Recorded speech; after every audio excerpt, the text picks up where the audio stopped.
Moodbidri Bajpe Belthangady police ಠಾಣಾ ವ್ಯಾಪ್ತಿಯಲ್ಲಿ ನಡೆದ ಸರಣಿ ದರೋಡೆ ಪ್ರಕರಣ ಹಾಗೂ ಜಿಲ್ಲೆಯ ವಿವಿಧೆಡೆ ಮನೆಗಳ್ಳತನ, ದರೋಡೆ, ಸುಲಿಗೆ, ವಾಹನ ಸವಾರರ ಸುಲಿಗೆ ಮಾಡ್ತಾ ಇದ್ದ ಒಟ್ಟು 12 ಪ್ರಕರಣಗಳನ್ನು ಪೊಲೀಸರು ಭೇದಿಸಿದ್ದು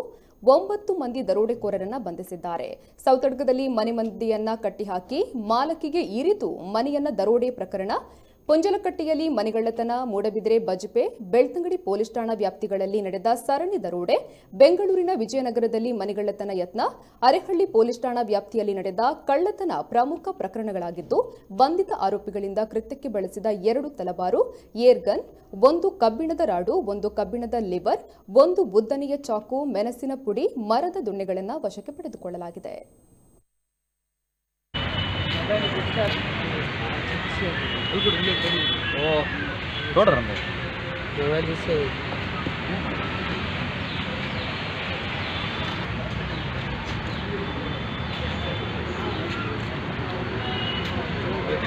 ನೆನಸರಿ